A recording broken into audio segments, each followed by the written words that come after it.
कि 4 अक्टूबर को यूपीएससी का पेपर था, ठीक है, प्री का।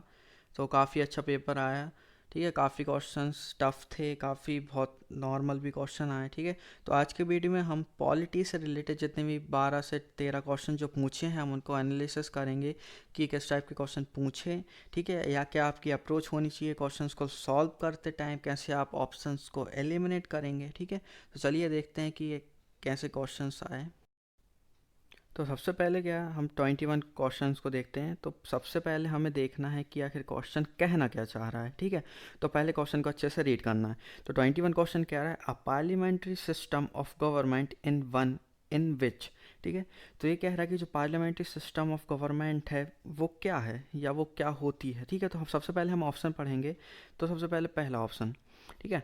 तो पहला ऑप्शन कह रहा है कि all political parties in the parliament are represented in the government, ठीक है, पहला ऑप्शन, ठीक है। तो हम क्या है क्वेश्चन को एलिमिनेट करेंगे, ठीक है। जैसे पहला ऑप्शन है वो ये कह रहा है कि जो ऑल द पॉलिटिकल पार्टी, ठीक है, तो सारी पॉलिटिकल पार्टीज जो हैं वो गवर्नमेंट को रिप्रेजेंट नहीं करती, ठीक है। पार्लियामेंट में जितनी भी पॉलिटिकल पार्टीज हैं जो मेजॉरिटी में आएगी वो ही बस रिप्रेजेंट करेगी, ठीक है।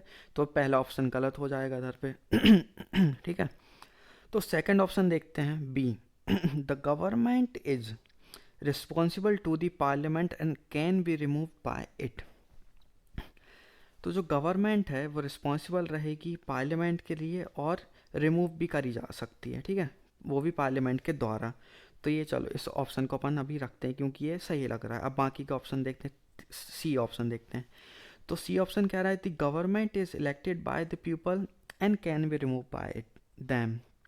तो देखो जो लोकसभा की गवर्नमेंट है, ठीक है, पार्लियामेंट में जैसे लोकसभा है तो उसमें क्या है पीपल के द्वारा तो इलेक्ट करी जाएगी, एमपी से एमएलए इलेक्ट करेंगे, ठीक है, फिर उनसे एमपी सेलेक्ट होंगे। तो क्या रिमूव तो उनके द्वारा नहीं की जा सकती, ठीक है। तो रिमूव तो कैसे होगी, वो लोकसभा के अंदर होगी। तो इतना तो सही है कि the government is elected by the people but can be remove bye them, तो ये गलत हो गया, ठीक है। तो सी ऑप्शन भी गलत हो गया इधर पे। अब डी देखते हैं। The government is chosen by the parliament but can not be remove by it before the completion of the fix term. तो ये तो वैसे ही गलत हो जाएगा, क्यों, क्योंकि जो लोकसभा है अगर उसमें no confidence motion motion pass हो जाएगा तो उधर पे गिर सकती है, ठीक है। ये तो एमपी लोग खुद गिराएंगे तब गिरेगी। और जो लोकसभा है वो परमानेंट हाउस नहीं है, सब जानते हैं, सबको पता है। तो ये ऑप्शन वैसे ही गलत हो गया। तो अब बचा कौन सा ऑप्शन, बी वाला। तो बी वाला का कह रहा है the government is responsible to the parliament and can be remove by it, ठीक है। तो ये 21 क्वेश्चन तो इधर पे बन जाएगा। अगर थोड़ा सा क्या है अपना माइंड उधर पे खोल के रखना है कि आखिर ये बाकी क्वेश्चन को अपन अलग कैसे कर सकते हैं, ठीक है। चलो अब 22 वाला क्वेश्चन देखते हैं। अब 22 क्वेश्चन कह रहा है कि which part of the constitution of India declares the ideal of welfare state, ठीक है। अगर ये जो लाइन है अगर आपने लक्ष्मीकांत पढ़ी होगी तो ये सीधी सीधी लाइन दी है, ठीक है। तो फिर भी मैं एक्सप्लेन कर दे रहा हूँ आपको, ठीक है। पहला ऑप्शन डीपीएसपी, ठीक है, इसको अभी दूर रखते हैं। फंडामेंटल राइट्स, तो जो फंडामेंटल राइट्स है तो वो वेलफेयर स्टेट का करता है, लेकिन जो है वो पुलिस स्टेट पे ज़्यादा है, ठीक है। तो ये ऑप्शन गलत। प्रियम्बल तो हो ही नहीं सकता, नॉन इन्फोर्सिबल है। और अब रही बात सेवन शेड्यूल की, तो सेवन शेड्यूल में लिस्ट हैं तो ये तो वैसे ही अलग हो गया, ठीक है। तो अब ऑप्शन कौन सा बच रहा है अपने पास, DPSP, directive principle of state policy. ये क्या है, पुलिस स्टेट को ना बना के ये वेलफेयर स्टेट का काम करते हैं, क्योंकि जो भी प्रिंसिपल्स हैं जब भी स्टेट कोई भी लॉ बनाती है तो जो भी डीपीएसपी में जो भी फीचर्स दिए हैं, जो इतने भी आर्टिकल्स हैं, तो उनको माइंड में रखती है, ठीक है। तो वो अल्टीमेट काय का गोल हो जाता है, वेलफेयर स्टेट का, ठीक है। तो 21 और 22 क्वेश्चन तो बहुत आसान थे, अगर जिनने भी लक्ष्मीकांत पढ़ी है जो भी अलग अलग और कहीं से पढ़ा है, ठीक है। तो चलिए अब नेक्स्ट क्वेश्चन देखते हैं। अब 25 क्वेश्चन देखते हैं। 25 क्वेश्चन आखिर क्या कह रहा है कि in the context of India which one of the following is the characteristic appropriate for bureaucracy. सबसे पहले तो आपको पता होना चाहिए कि आखिर जो ब्यूरोक्रेसी वर्ड है इसका मतलब क्या होता है, कि जितने भी सिविल सर्वेंट्स हैं वो ब्यूरोक्रेट्स कहलाते हैं, ठीक है। तो अब हम देखते हैं पहला ऑप्शन। पहला ऑप्शन कह रहा है an agency for widening the scope of parliamentary democracy. तो सिविल सर्विसेज आपको सोच सकते हैं कि पार्लियामेंट्री डेमोक्रेसी को का जो स्कोप है उसको तो बढ़ाएगा नहीं, ठीक है। तो ये ऑप्शन गलत हो जाएगा। बी देखते हैं, an agency for strengthening the structure of federalism. अब फेडरलिज्म का मतलब पता होना चाहिए। फेडरलिज्म मतलब क्या है कि जो सेंटर है और जो स्टेट है इनके बीच में जो सेंटर है वो अपना अलग काम करेगी और मतलब कि सेपरेशन रहेगा दोनों में, ठीक है। तो ये तो कहीं ना कहीं इससे रिलेटेड ही नहीं है। फिर देखते हैं कि an agency for facilitating political stability and economic growth. अब पॉलिटिकल स्टेबिलिटी तक तो सही है, ठीक है, लेकिन इकोनॉमिक ग्रोथ में तो ये सही नहीं है, क्योंकि जो ब्यूरोक्रेसी उसका रोल तो इकोनॉमिक ग्रोथ में नहीं रहेगा डायरेक्टली, ठीक है, थोड़ा बहुत रह सकता है। अब डी ऑप्शन देखते हैं, ठीक है, an agency for implementation of public policy. अब ये वाला ऑप्शन देखो, जो तीन ऑप्शन है ये तीन ऑप्शन गलत हो जाएंगे, क्योंकि ये चौथा ऑप्शन सही है। इसका क्यों सही है, क्योंकि ये जो ब्यूरोक्रेट्स होते हैं या जो ब्यूरोक्रेसी है वो क्या है, पब्लिक पॉलिसी का जो है वो इम्प्लीमेंटेशन करेगी, ठीक है। अब देखते हैं 26 क्वेश्चन, ठीक है।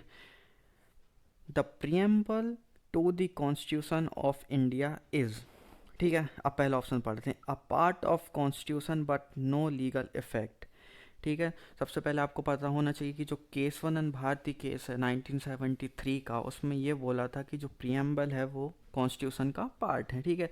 तो ये तो सही है कि आप part of constitution but no legal effect, नहीं, लीगल इफेक्ट है प्रियम्बल के, ठीक है।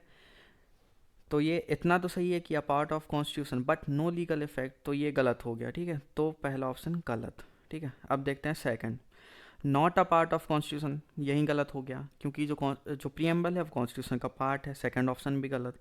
तो आप देख रहे हैं कि मतलब कि कैसे हम ऑप्शन को एलिमिनेट करके दो में गैसिंग भी मार सकते हैं, और अगर एक निकल के आ रहा है तो फिर तो वो आंसर ही है, ठीक है। अब सी ऑप्शन देखते हैं, a part of constitution and has the same legal effect as any other part. अब इधर पे देखो ये घुमा दिया इनने। पहला जो पार्ट है वो सही है कि a part of constitution, constitution का पार्ट है, इधर तक सही है, ठीक है।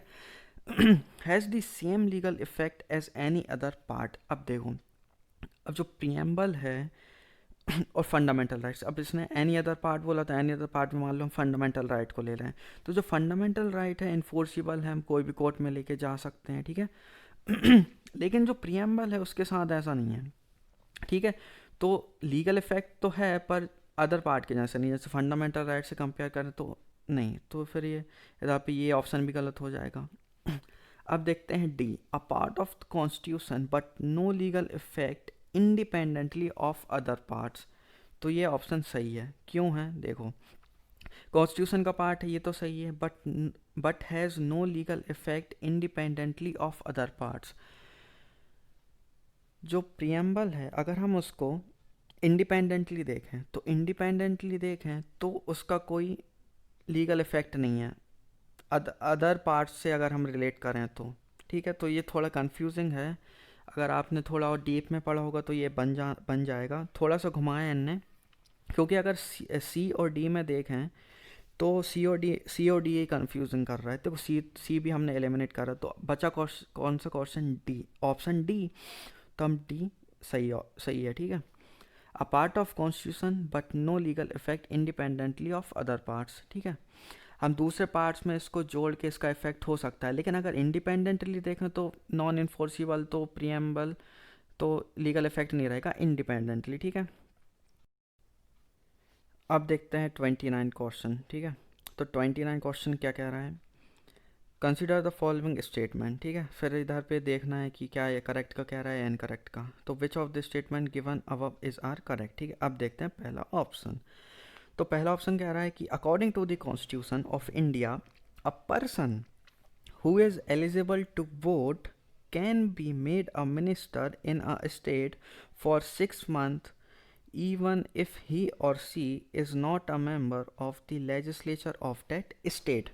अब देखो, क्या इंग्लिश जो है, इंग्लिश को पढ़ना बहुत ज़रूरी है अच्छे से कि आखिर क्या कह रहा है, क्योंकि ये यूपीएससी वाले आप पता है कितना घुमाते हैं।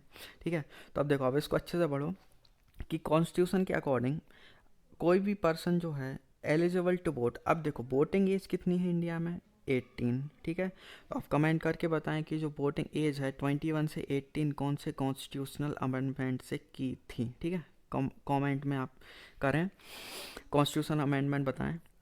ठीक है, अब देखो आगे बढ़ते हैं कि eligible to vote can be made a minister in a state. बस ऑप्शन गलत हो गया यहीं पे, क्योंकि हमारे इंडिया में वोटिंग एज कितनी है? 18। ठीक है, अब इधर पे मिनिस्टर की बात हो रही है, तो आपको पता है कि स्टेट लेजिस्लेचर में जो वोटिंग इलेक्शन को जो है लड़ने के लिए कितनी एज है? ठीक है, लेजिस्लेटिव असेंबली के लिए अलग है, तो कितनी एज है वो भी कमेंट में बताएं। ठीक है, तो ये ऑप्शन यहाँ पे गलत हो जाएगा, क्योंकि वोटिंग एज 18 है और जो मिनिस्टर अगर बनना है तो उसके लिए एज अलग है। ठीक है, तो ये ऑप्शन यही गलत हो जाएगा, फिर हमें आगे बढ़ना ही नहीं है। ऑप्शन गलत हो गया तो हमें आगे का पढ़ना ही नहीं है, कुछ भी बोलता रहा है। ठीक है, अब देखते हैं option 2। According to the representation of people act 1951, a person convicted of a criminal offence, मतलब कि कोई भी पर्सन जो है अपराधी हुआ जैसे क्रिमिनल ऑफेंस को रिलेटेड। ठीक है, and sentenced him imprisonment for 5 years, और उसको सज़ा दे देते हैं 5 साल की। ठीक है, is permanently qualified from contesting an election even after his release from prison. मान लो क्या क्वेश्चन ही है कि जो 5 साल की उसकी सज़ा सुनाई, ठीक है, इम्प्रिजनमेंट हुआ उसका, और फिर बाद में वो निकल आया, ठीक है, 5 साल के बाद, तो क्या वो इसमें क्या कह रहा है कि परमानेंटली डिस्क्वालीफाइड हो जाएगा। ठीक है, तो ये पढ़ना है। अगर डिस्क्वालीफाइड अगर लिखा रहता तो ये ऑप्शन बिल्कुल सही था, लेकिन इसने बोल दिया परमानेंटली डिस्क्वालीफाइड, तो दर पे ऑप्शन गलत हो गया। तो इसका क्या आंसर होगा? Neither 1 nor 2। ठीक है, तो हमें क्वेश्चन को अच्छे से पढ़ना है और फिर जो ऑप्शंस दिए हैं उनको अच्छे से एलिमिनेट भी करना है, तभी जाके आंसर आ पाएगा। अगर आप ऊपर ऊपर एक बार में पढ़ लेंगे तो आंसर बिल्कुल भी सही नहीं होने पर, और माइनस मार्किंग रहेगी वो अलग। ठीक है, चलिए अब नेक्स्ट क्वेश्चन अब देखते हैं 30th क्वेश्चन। ठीक है, कंसिडर द फॉलोइंग स्टेटमेंट। अब ठीक है, नीचे देखेंगे which of the statement given above is are correct. ठीक है, करेक्ट बताना है, तो पहला ऑप्शन देखते हैं। Parliament of India can summon a session of the Parliament at such place as he she thinks fit। ठीक है, जो प्रेसिडेंट है जो प्रेसिडेंट है इंडिया का समन करेगा पार्लियामेंट के सेशन को, कोई भी प्लेस होगी, ठीक है, जो भी उसे अच्छी लगती है, या जहाँ सिचुएशन के अकॉर्डिंग जिस भी प्लेस में वो कंडक्ट करना चाह रहा है सेशन को, तो वो कर सकता है, ये प्रेसिडेंट के पास पावर है। ठीक है, तो पहला ऑप्शन इधर पे सही हो जाता है। ठीक है, पहला ऑप्शन सही है इधर पे। अब दूसरा ऑप्शन देखते हैं। The constitution of India provides for 3 session of parliament. ठीक है, आप सबको पता है कि 3 सेशन होते हैं पार्लियामेंट में। ठीक है, और कमेंट में बताएं कि वो 3 सेशन आखिर होते कौन से हैं। ठीक है, एक साल में, but it is not mandatory to conduct all 3 session. ठीक है, अब इधर पे नॉट लगा है तो इसलिए ऑप्शन गलत हो जाएगा, वरना ये ऑप्शन सही था, क्योंकि जो 3 सेशन होते हैं वो मैंडेटरी रहते हैं प्रेसिडेंट के लिए। ठीक है, और इसमें क्या कह रहा है कि but it is not mandatory to conduct all 3 session. ठीक है, तो इधर भी ऑप्शन गलत हो जाएगा। अब थर्ड ऑप्शन देखते हैं इसका। There is no minimum number of days that the parliament is required to meet in a year. तो पार्लियामेंट कॉन्स्टिट्यूशन में कोई भी मिनिमम जो है नंबर ऑफ डेज नहीं दिए कि यार इतने दिन में मिलना है या अब मिलना है। ठीक है, तो इसका आंसर क्या हो जाएगा? ये थर्ड वाला ऑप्शन सी हो गया और इधर पे फर्स्ट वाला सही हो गया, तो आंसर सी हो जाएगा, 1 and 3 ओनली। ठीक है, अब नेक्स्ट अब देखते हैं 28th क्वेश्चन। ठीक है, तो 28th क्वेश्चन क्या कह रहा है कि with reference to the provision contained in part 4 of the Constitution of India, which of the following statement is are correct। ठीक है, तो करेक्ट की बात कर रहा है, तो सबसे पहले तो पता होना चाहिए कि जो आखिर पार्ट 4 है, कि जो पार्ट 4 है उसमें है क्या। ठीक है, तो पार्ट 4 है उसमें क्या है, डीपीएसपी। पार्ट 3 में फंडामेंटल राइट्स हो गए और पार्ट 4 में DPSP, directive principle of state policy. ठीक है, अब देखते हैं, अब डीपीएसपी को हम क्या है दिमाग में रखेंगे और इसके ऑप्शन देखेंगे। पहला ऑप्शन कह रहा है कि they shall be enforceable by court. ठीक है, तो सबको पता है कि जो डीपीएसपी हैं वो नॉन इन्फोर्सिबल हैं। ठीक है, अगर इनका वॉयलेशन होता है तो आप कोर्ट में नहीं जा सकते, जैसा कि फंडामेंटल राइट्स के केस में जा सकते हैं, क्योंकि फंडामेंटल राइट्स जो हैं वो जस्टिसेबल भी हैं और इन्फोर्सिबल भी हैं। तो पहला ऑप्शन घर पे गलत हो जाता है। ठीक है, अब देखते हैं second option, they shall not be enforceable by any court. ठीक है, तो बिल्कुल सही है, सेकंड ऑप्शन सही हो गया। अब थर्ड देखते हैं, the principle laid down in this part to influence the making of laws by the state. बिल्कुल करेक्ट। अभी इसके पहले भी हमने वेलफेयर स्टेट वाला क्वेश्चन देखा था, तब मैंने ये बात की थी कि स्टेट कोई भी लॉ बनाएगी तो वो अपने दिमाग में जो डीपीएसपी है उसके प्रोविजंस को रखेगी और उनके बिहाफ में उनसे रिलेटेड ही जो लॉ है वो बनाएंगे। तो थर्ड ऑप्शन सही हो गया। ठीक है, तो इसका आंसर क्या हो जाएगा, डी, 2 और थर्ड। ठीक है, कि ये नॉन इन्फोर्सिबल हैं, और दूसरी बात कि जो स्टेट है वो जब भी लॉ बनाएंगे तो उनसे रिलेटेड बनाएंगे या उनको माइंड में रख के लॉ बनाएंगे। ठीक है, चलिए अब नेक्स्ट क्वेश्चन, अब देखते हैं 32 क्वेश्चन। ठीक है, Rajya Sabha has equal powers with Lok Sabha in. ठीक है, तो ये जो क्वेश्चन आया है, अगर जिसने भी लक्ष्मीकांत पढ़ी है, जितने भी 12 से 13 क्वेश्चन पूछे हैं पॉलिटी के, वो सारे उससे बनते, भले एक आध गलत हो जाता लेकिन 10 क्वेश्चन तो मिनिमम वो सही करके ही आता। कि ठीक है, क्योंकि क्वेश्चन जो हैं वो काफ़ी आसान थे, बस आपको थोड़ा कॉन्सेप्ट लगाना था, और इतना भी नहीं लगाना था कि आप उसमें गलत कर दें थोड़ा सा कॉन्सेप्ट। ठीक है, अब देखो 32 क्वेश्चन देखते हैं, इसको भी हम आराम से एलिमिनेट कर देंगे। ठीक है, राज्यसभा हैज़ इक्वल पावर्स, मतलब कि जो राज्यसभा है, जो लोकसभा है, किस प्रोविजंस या किस इनमें से जो ऑप्शन है किससे रिलेटेड, दोनों के पास इक्वल पावर रहेगी। ठीक है, राज्यसभा के भी पास सेम है और लोकसभा के भी पास सेम रहेगी।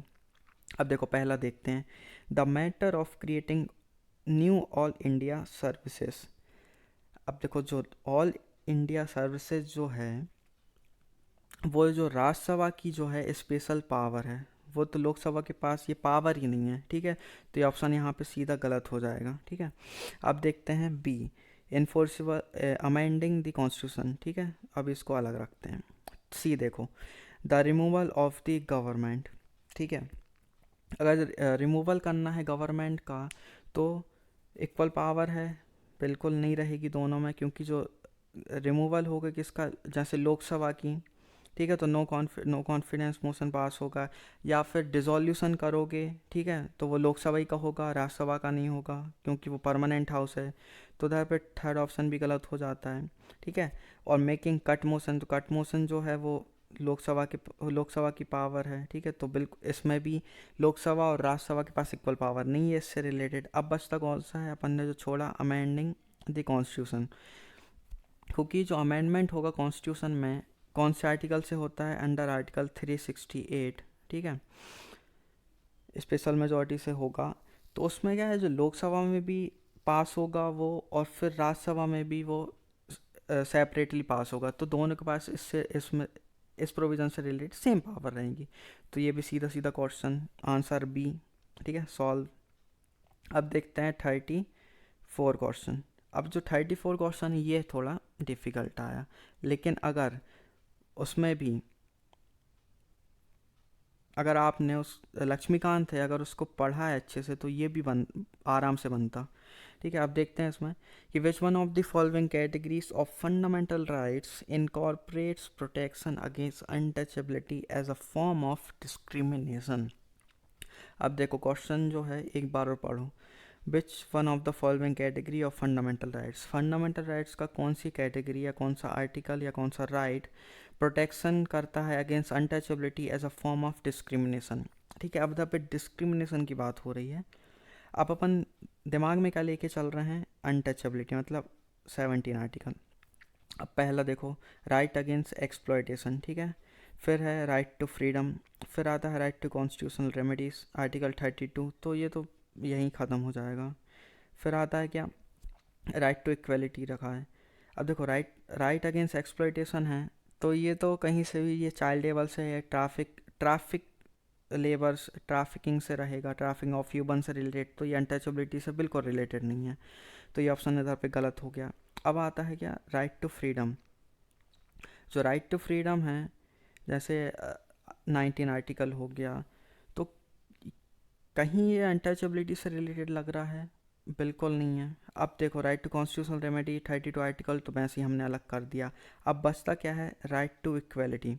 राइट टू इक्वलिटी में जैसे 14 आर्टिकल है, वो क्या कहता है, before equality and equal protection of law. अब 15 आर्टिकल देखो, जो अनटचेबिलिटी है, जो 17 है, वो रिलेटेड है 15 आर्टिकल से, और 15 आर्टिकल में भी कौन सा, 15 आर्टिकल क्लॉज 2 से।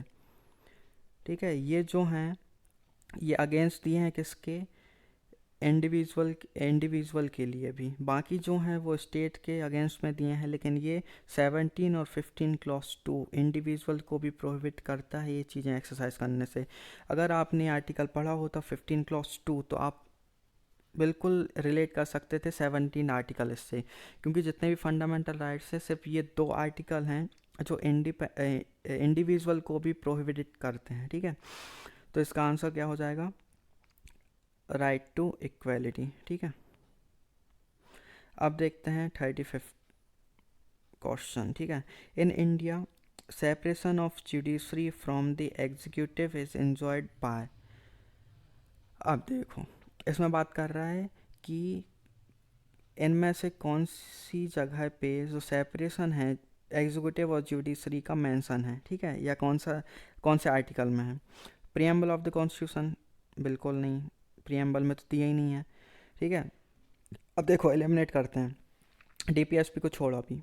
सेवन शेड्यूल क्या कह रहा है, सेवन शेड्यूल तो पता है अपन को, लिस्ट के बारे में बात करता है। ठीक है, कन्वेंशनल प्रैक्टिस, बिल्कुल नहीं।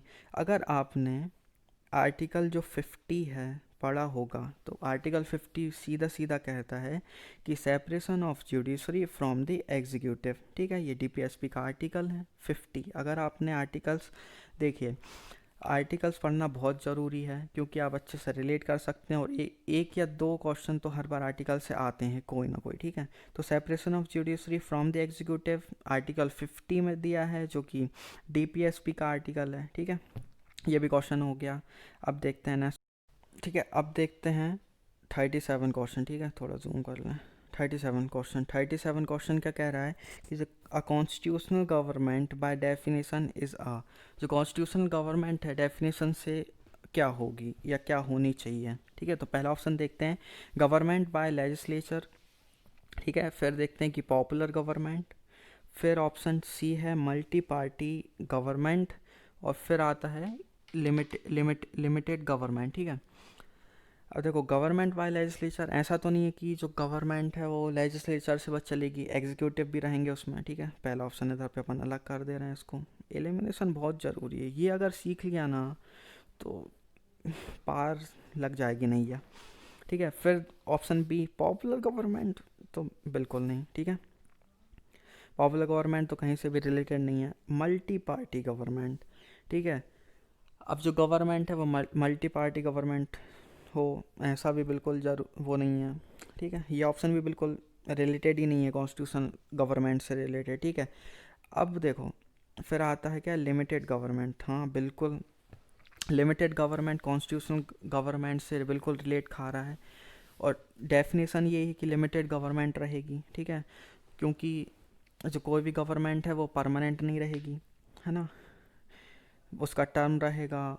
ठीक है, फिर उसके बाद वो परमानेंट खुद ऑटोमेटिकली डिज़ोल्व हो जाएगी। ठीक है, या बीच में भी उसको अपन डिज़ोल्व कर सकते हैं। ठीक है, अब देखते हैं नेक्स्ट क्वेश्चन। ठीक है, 38 को क्या कह रहा है देखते हैं।